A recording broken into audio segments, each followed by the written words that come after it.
So the problem is we have a cart or some kind of object on the table with a mass of M1, and it's tied to a string that goes over a pulley and attaches to a hanging mass, which is mass 2.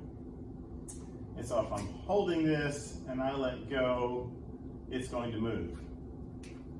So the cart will accelerate forward in this direction, the string goes over the pulley, and the mass 2 accelerates downward in this direction.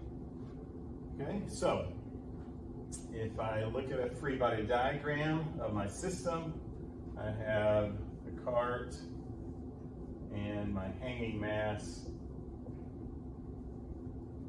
Okay, so my cart has the force of gravity, Fg1, which is M1 times G, and then it's on a surface, so there's a normal force, F normal, and then I have a force of tension. Well, that's in the string, that's part of the system, so that's all I have right now. And then over here, I have force of gravity number 2, which is mass 2 times acceleration due to gravity. All right. And so, if I do the sum of my forces, add up, so sum of my forces for the system, and so I have these two will add up and cancel each other out. So I have positive force normal minus M1G, and then I'm letting this be my positive direction because the pulley changes the direction of the acceleration. So this is a positive acceleration. So this is a positive force. So plus M2 times G. All right. Now these two equal one another, so they will subtract out. So all I'm left with is the hanging weight is the only thing that causes the motion. So I have my net external force equaling M2 times G, but I also know that that equals the mass of the system times the acceleration of the system. And what's the mass of the system? Well, it's both objects added together. So that gives me M2 times G equals M1 plus M2 times acceleration.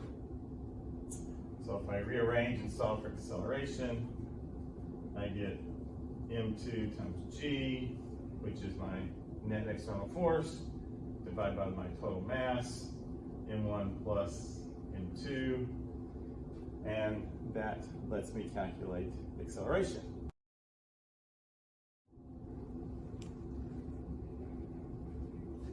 Okay, one of the problems asks for the tension in the string. So how do I get to the tension? Well, I have to cut the string and look at just one object that has a string attached to it. So if I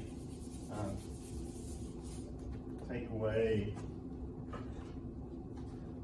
the mass that's hanging, then I have a force of tension that causes it to move. All right, so I have sum of my forces equals mass of the acceleration. Well, if I look at my forces, these two again, cancel each other out. So all I'm left with is force of tension equals mass.